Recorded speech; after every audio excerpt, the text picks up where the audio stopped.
What's going on YouTube, and welcome back to all my Cloud Scholars out there. My name is Kieran Tross and you're tuned into the Cloud Scholar podcast. So I want to thank you for spending your time with me today, and hopefully by the end of this video, I can earn your like and your subscribe. So today's video, the reason why I want to talk about it is because the last episode I talked about the life of a help desk analyst. Now, there was a lot of information I provided in that video. If you haven't watched it, please go to episode 4 and watch that video as well. But I was talking more from a help desk position, right? In this video, I want to talk from a management position, senior leadership, senior IT. To be honest with you, if you're a help desk analyst, this is going to be good for you because this will get you out of the mindset of, tickets, fixing tickets and fixing issues, to thinking from an ecosystem standpoint of, okay, how do we all work and collaborate together? And hopefully the information here will help amplify your knowledge and then also increase you to getting some type of promotion and thinking a little bit different. And then also another reason I want to make this video is to help those out who are in management or who are struggling. Perhaps you just got into an IT director / help desk manager role and you're like, man, I've never done this before. What are the keys that I should use to be successful? So I know this guy. He was a PC technician and then he was promoted to IT director, right? You really don't hear about that. And what happened was he got into the role and now his peers, who were once his peers, now they're reporting to him, right? That could be a little confusing at times, especially when you guys are all working together and then one person elevates to a higher ranking, even if they've been there for a long time. Then, relationships start to change a little bit. The way you talk to each other, interactions is just a little different when you're in management. So, basically what happened was, he came to me, asked me some questions. He's like, hey, how do you do this? What should I do in these cases? So on and so forth. So I said, you know what? This is going to be a really good topic because there's probably a lot of other people out there that, when they got into management and they started, managing a help desk that, they had to, was uncertain grounds. Me, when I got into management, I had a really good mentor, that really showed me a lot. Definitely. He was a CIO for many, many years. So he was able to show me a lot of different things. And, I had somebody that I could fall back on. So, what I want to do here is provide that kind of community. So this way I could be that person for you just in case you don't have anybody around. So that's essentially why we're having this, discussion here today. So, all right. So what I'm going to do is I'm going to jump back and forth between a PowerPoint slide. I'm not going to PowerPoint you to death. I really want to have a discussion with you and explain to you my keys to managing an effective help desk team. So let's jump to it. So how to manage a help desk. All right, let's talk about customer mindset. In today's high-stress, technologically dependent environment, it is essential that technical support be as available and customer-centric as the technology itself. When people cannot use technology that is provided to the team, IT fails and so does the business. You must recognize this and provide effective, timely support with a positive attitude. So what do I mean by customer mindset? So when you're working in IT, 9 out of 10 times you're an expense. Unless you work for an IT firm or some type of technology company where you are going out and providing services and that brings back revenue. But if you're working for healthcare, if you're working for a legal company, right? A bunch of lawyers, guess what? The lawyers are bringing in the money. So what are you? You're an expense. You haven't brought in any money. You're managing the systems, right? You're there to provide security. You're there to scale the environment so that this way that people can work and they can have their workloads. Yes, I get that. You're doing all that stuff and you're an essential part of the business, but you're an expense. So I want you to always keep that in mind. If you think about it from that standpoint, you're going to provide better customer service and then your team is going to be more effective. That is one of the first things that your team needs to realize is that they can get rid of us and go and get a third party vendor that comes in and probably might do it for a little bit cheaper. Now, sometimes if they come in to do a little cheaper, it doesn't mean the quality is good as well, right? A lot of companies are doing things like they will get, third party vendors or help desk companies to come in, and those companies have other clients that they're working with, and guess what? They really don't know your environment, right? They're just there taking in information, writing down the person's name, and then probably passing it on to the senior support people. But if you had an effective help desk, your help desk is going to be the first ones to take up those issues on and resolve them. So I want you to keep that in mind. They are the customer. Be responsive to customer inquiries. This means answering calls and emails promptly and providing clear and concise instructions. Be patient and understanding. Technical support staff should be aware that staff are often under pressure and they should be patient and understanding when troubleshooting issues. Provide technical support that is easy to access. This could include a toll-free number, a live chat option, and online knowledge base. Trains technical support staff on specific needs of environments. This will ensure that they are able to quickly and effectively resolve issues. So let's talk a little bit about scripts for success. Providing scripts and keywords at key moments can help to ensure that customers support interactions are consistent and satisfying. By giving callers a clear idea of what to expect and by using keywords that help to keep conversations on track, support representatives can create a more positive and productive experience for everyone involved. So we're talking about scripts for success is just the way you answer and handle those phone calls, right? There's certain keywords and stuff like that you should be using. Your team should be able to effectively communicate with the other person on the other end, understanding what their issue is, and then provide assistance. It is extremely important that you do that. Language matters. Start by greeting the caller by name and introducing yourself. This will help to put the caller at ease and make them feel like they are being taken seriously. Use clear and concise language throughout the conversation and avoid using jargon or technical terms that the caller may not understand. Ask open-ended questions to gather as much information as possible about the caller's issue. This will help you identify the root cause of the problem and to find the best solution. So I want to take a second to pause really quickly. The second bullet point item I mentioned was use clear and concise language throughout the conversation and avoid using jargon or technical terms that the caller may not understand. Listen, do not talk to a user like they're a technician. They will not understand. You might even offend them. You don't see doctors talking to patients like that. What they do is they dilute the conversation a little bit so this way you could understand it. And this is what you need to do as a help desk person. Matter of fact, this is what you need to have your staff do as the manager and the overseer of the help desk. So keep that in mind. If you have technicians talking about, IP addresses and all this other stuff, you can ask them for the IP address. You probably might have a software that's showing the IP address on the desktop. Okay, that's fine. But if you're talking to them about, hey, what's your signal like or what's this, and you're talking about, technical jargon, you should not be doing that. You should never enter those grounds. Use keywords throughout the conversation to keep the caller focused on the issue at hand. For example, you might use keywords like understand, resolve, and help to convey your commitment to solving the problem. End the conversation by summarizing the steps I've taken and by thanking the caller for their time. This will help to ensure the caller leaves a conversation feeling satisfied. So the next thing we're going to talk about is the greeting. Thank you for calling the help desk. This is John Doe speaking. How may I assist you? Apologize for the inconvenience. Even if the customer's anger is not your fault, apologize can help defuse the situation. Listen to the customer's concerns. This is the most important thing that you can do. By listening to the customer, you can gain a better understanding of their problem and how to resolve it. Be empathetic. Try to see the situation from the customer's perspective. This will help you to understand why they are angry and how to best address their concerns. How you greet the customer is extremely important. You ever go into a restaurant and you're standing there and nobody shows up?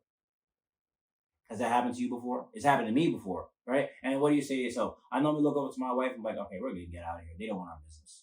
Because how you get greeted says a whole lot. The first impressions matter, right? That's what people say. When they say, you remember when you first met that person? Yeah, that person was a moron.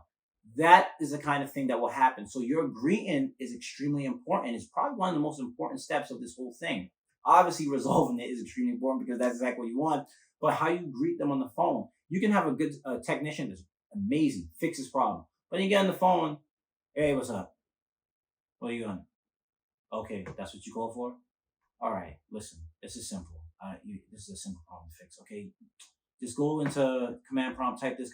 Do you understand how that sounds? If you're greeting a person with that kind of attitude, I guarantee even if they fix the problem, what they're going to do? They're probably going to send an email out to your manager and say, hey, this person right here, whatever his name is, I'll pick it myself. Kieran Tross, he's a jack, you know what. So you don't want that kind of thing to happen. So you want to make sure your staff is greeting people. I always say greet with a smile. You're not going to get it all the time from the staff. But you want to answer the phones in the right way. And you're going to make sure your staff is going to answer the phones the right way. And I'll talk about how you can make sure your staff is doing the right thing. But we'll get to that a little bit later. Okay, let's talk about the troubleshooting process. Gather information. The first step to troubleshoot any issue is to gather as much information as possible about the problem. This includes asking the customer specific questions about why they are experiencing, as well as checking the system logs and relevant documentation. Use a knowledge base. If you're unable to reproduce the issue yourself, check the knowledge base for articles that may be relevant. The knowledge base is a repository of information that can help you troubleshoot common issues. So let's talk a little bit about the knowledge base. So I mentioned about the knowledge base in episode 4. I'm going to talk a little bit more about that today. So your knowledge base can be some type of directory or repository that you're using that this way all the staff on your help desk have access to, and they can say, okay, so you might have one for Adobe, and this is the known issues for Adobe in that folder. And then you might have one for the EMR system. I'm just throwing that out there. Let's say Epic. And then you might have some stuff there like, okay, this is how you fix this problem. That is exactly what you want. You want to make sure that there is a knowledge base there so that staff are all on the same page of what needs to be fixed. You shouldn't have one technician on to fix all this stuff. When that one technician figures out how to fix something, it should go into the knowledge base, right? We're not here to say, okay, well, I'm keeping this information because this is my job and this is how I can make sure I stay employed. That is not going to be an effective help desk. So make sure that you're using your knowledge base. There's a bunch of different tools you can use. I like to use Teams. Give everybody access to that team folder, and then this way we can have our knowledge base there. You don't have to worry about doing any backups. It's in the cloud, so that's a good place to have for your knowledge base. Okay, document the issue. Once you have resolved the issue, be sure to document the steps that you took. This will help you troubleshoot similar issues in the future. I was mentioning that earlier. Okay, end the call with a smile. Agent, thank you for calling Cloud Scholars. Is there anything else I can help you with today? No, that's all. Thank you for your help. Oh, you're welcome. I'm glad I could be of assistance. Is there anything else that I can do before we end the call? No, that's all. Thank you again for calling. Have a great day. You too. Goodbye. You see how simple that is? That is extremely simple. That's how you should be answering the phone calls. If you realize, if you ever called Amazon support, or if you ever called into like Microsoft, I know people talk about Microsoft support, how they are. But one thing I will say is, one, they will greet you well, and two, they will get off the phone with you very well as well. Think about your bank. If you ever call your bank, the way they speak to you, they always end the phone in a certain manner. It doesn't matter who you speak to. They always act, hey, is there anything else I can help you with it? They want to make sure that they've eliminated any other problems that you may have before they close that call. So it's extremely important that your staff are on one accord and they are answering the phone, but as well as ending the call in the right way. Hopefully with a smile, but hey, not a perfect world, but at least we can try. Okay, so let's talk about reviewing phone calls. Phone systems. You have a phone system that is able to review the phone calls. I'm just throwing some stuff out there. There's Mitel, there's Avaya, there's Cisco. And what you can do with these phone systems is that you can talk about, you can get information like average time to answer, average call hold time, abandonment rate, average call duration. So I want to talk a little bit about each of those. So average time to answer. Okay, so if you have people on the phone and they're calling and they're just calling and nobody's answering, it's taking them 40 seconds to answer a phone call, 50 seconds, what do you think the user's going to do? They're going to hang up. So you want that average time to answer to be as small as possible, because what happens when the average time to answer is big, let's say it's at 50 seconds or even, I dare say, 2 minutes, what's going to happen? You're going to have a call abandonment. You're going to have a lot of abandonment calls. I can tell you that for a fact. People aren't going to stay in the phone call. They're going to start having complaints. They're going to send emails out to senior leadership. I've been calling the help desk. Nobody answers. I don't want to call because nobody answers. Then you're going to have people going directly to IT staff and saying, hey, can you help me out with this? They're going to say, well, you got to put a ticket in. I try to put a ticket in, and you're just going to have an atmosphere of frustration. And then that what leads to a whole ongoing of people just leaving the company because they're just frustrated. So to be effective, you need to see, okay, this information here will allow you to know, all right, I need to get another FTE. When I say FTE, I mean a full-time employee. And then you just show it to your management and say, listen, this is the reason why we need more staff, because look at my call times. And if I had an extra body or two bodies, that call time will decrease. So that talks about average time to answer, average call hold time as well. That plays into that. Talked about the abandonment rate. And one thing I want to talk about is the average call duration. So when it comes to the average call duration, you want that as minimal as possible, because the longer the call time, that means it's taking longer time to resolve, and then kind of just rolls into everything else right there. So if you have short call times, then your issues are being resolved much quicker, and then you're going to have happier customers. So let's talk a little bit about equipment. So what you're going to need, and this is baseline, every company is a little bit different, but this is something that's all across the board. We talked a little about the phone system. I have Avaya, you have Cisco, Mitel, whichever one you choose to use. We talk about desktops or dual monitors. That's for your staff. Perhaps they might be using 3 monitors. It's up to you. Webcam, high-speed internet, help desk software. And this, when I say help desk software, I'm talking about the software you use to remote into the machines. So you have Log Me In, you have AnyDesk, you have Remote PC. There's a lot out there. There's TeamViewer is another one. Some people don't want to use TeamViewer. I think there was some type of vulnerability at one point or something like that. There's other proprietary software access. When I say proprietary software, I'm referring to software that you're using in-house at the company. So it might be, so if you're in the medical practices or you're in healthcare, it might be NextGen, the EMR system that they'll have access to, or it might be Epic, or it might be any of the many EMR systems out there.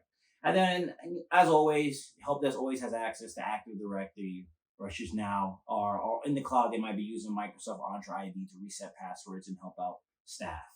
So let's talk a little bit about training. I mentioned it in an earlier slide, but I want to talk a little bit more about it. Training start with the basics. Make sure that all staff members are familiar with the basics of the help desk, such as different types of tickets, the ticketing system, and the knowledge base. Provide hands-on training. The best way to learn how to use the help desk is to actually use it. Provide staff members with opportunities to answer tickets, research solutions, provide remote assistance. Use role-playing. Role-playing can be a great way to train staff members on how to handle difficult customer interactions. Have staff members role-play different scenarios so that they can practice their communication skills and learn how to de-escalate difficult situations. And provide feedback. As staff members are training, provide them with feedback on their performance. This will help them to identify areas where they need to improve and develop their skills. And also make it fun. Training can be boring, so make sure to make it fun. Use games and activities and other interactive methods to keep staff members engaged. So it's extremely important that you provide some type of training to your staff because you want them to get better. Technology is always changing. I mean, they just came out with a new Microsoft Entra, even though there was just a name change. But still, technology is constantly changing, right? So you're working in this field. You want to make it fun, and you want to do things that your staff is going to grow, right? Because your staff starts to learn and they start to grow, they stay there longer. Perhaps there's some job growth for like a senior help desk person, and then probably you might have 2 senior help desk persons. You might have a senior help desk person on one shift and another one. So you want to give them opportunities to grow. If staff are seeing that this company has the ability for them to grow, they stay there longer. Because if you have a high turnover rate in your help desk, it's going to be really hard to make sure that help desk is effective. There's always so much stuff going on in the help desk, and always got to keep in mind that help desk is the first in line. So the more your help desk know, it's better for you as a manager. So just keep that in mind. Last one is listen to your team. Build trust. When you listen to your team, you show that you have valued their opinions and you're interested in what they have to say. Get you different perspectives. Your team members have different experiences and perspectives than you do. By listening to them, you gain new insights. Can help you identify problems. Your team members are closest to work, so that they may be the first ones to identify problems. By listening to them, you can get early warnings of potential problems by taking steps to address them before they become major issues. All right, so I want to talk a little bit about listening to your team. I hate seeing managers or don't listen to the staff. I'm sorry, I just got a hiccup of words. I hate seeing it where you're like, well, my way goes, that's it. What I said goes, you're stupid. Like, you're not going to be effective. You're not going to manage your team. You got to remember. So I remember when I first started in IT, I was doing break fix. I was doing PCs. I was doing all other stuff. And I was like, man, I was talking to one of the managers, the manager at that time I was working at Citibank. And as I was talking to him, he had said something to me. He's like, I forgot what we were talking about. But basically, I made a comment about the build process, and I was talking about something about improving it. And he's just like, oh man, I don't remember that. And I didn't get it. I was like 19 years old at this time, but I didn't get it because in my head, I'm like, well, how you don't know this and you're the manager? But he has been a manager for so long, and it's been a long time since he's done that kind of work. You forget it. You kind of forget because you're not doing that anymore. So as I'm talking to him, I'm thinking like that. And when he talks to me, he made a comment basically saying, no, we're fine, and just kind of brushed me off. And, I just want to talk to you about the two different perspectives, because when you first get into IT and you're in the help desk, you're going to think a certain way. And then when you get up here, you're going to think a little bit different, but you may forget what's going on down here, and you don't know what's going on up there. So I want you to know you both need to speak with each other and meet in the middle. The manager should take into account that, hey, I'm on the front line, right? I'm the one that's answering the calls. I'm the one that's dealing with the people. If I'm saying something to you, even if you have a more broader perspective, you should still listen to what it was. I don't remember exactly what the issue was I was bringing up to, but it was something about the build process that we were doing. So that's something I want you to take in mind. If you want to be effective, your team is the first one that's out there. So you really should pay attention to what they're saying, because if you don't pay attention to what they're saying, they're just going to stop talking. And then an issue that you could have resolved if you were listening to them is going to continue to happen, and you're probably going to have a stressful day. All right, so let's get back to it. Can help you come up with solutions. Your teams can help you come up with solutions. Your team members may have creative ideas for solving problems. By listening to them, you can get their input and come up with better solutions. Then we have can help you motivate your team. When you listen to your team and take their feedback into account, you show that the value, their contributions. This can help motivate your team and make them feel more engaged in their work. All right, that is a wrap for the PowerPoint slide. I hope that you all found the information beneficial. One thing that I wanted to add is finding a mentor. I didn't put that in the PowerPoint slide. I wanted to talk to you about that. I was lucky enough to have a mentor when I moved into management. Shout out to my man Joel. Definitely helped me out a lot when it comes to thinking and going that next step. When you get to that next level, it's always good to have somebody to kind of fall back on. I had that. And what I want to do is give back. I'm at a point in my life where I want to give back and help out others. So this is what this community is about here at Cloud Scholars, is so that this way, if you're having an issue out there, you put it in the comment section. You can say, hey, Kieran, having this problem with the help desk, or I'm having this issue with staff. What do you think I should do? I'm more than happy to hear about it. I'll message you back. Trust me, I try to respond back with at least 24 hours. I don't think any message is going over that amount of time, but just respond to me. On the technical side of Cloud Scholars, I've had people message me about Azure storage. I had this one guy I was messaging back and forth, and I was able to help him resolve his issue. So if you don't want to leave in the comments, you can reach out to me at cloudscholarslearning@gmail.com, and I'm more than happy to help you out with that as well. One other side note, I got a flower here. My wife left it here. She does her YouTube videos as well. She does stuff for occupational therapy. Flowers here. I normally leave this desk blank with just a laptop, but I thought I'd add a little flavor. So please leave a comment. Let me know exactly what you think about the flower, if you notice the flower, to be honest with you. But anyway, as I always like to do, I like to end the videos with a motivational quote, something to give you some positivity in your day. We have a lot of negativity going on in the world right now, and I want to be that positive point in your life. So this quote is, the mediocre teacher tells, the good teacher explains, the superior teacher demonstrates, the great teacher inspires. This is by William Arthur Ward. So that's one of the reasons why I like to do these quotes and stuff like that, because, and I always do it related to the topic. And this topic we're talking about is managing a help desk, and you are going to be the teacher to those employees. So try to do your best at being that. Use the concepts and the principles in this video, so this way you can be successful. So at this point, if you haven't done so already, please smash that like and subscribe button. I want to thank you for spending your time here with me today. And you know what my goal is to get you from scholar to consultant and from consultant to expert. Thank you. See you next time.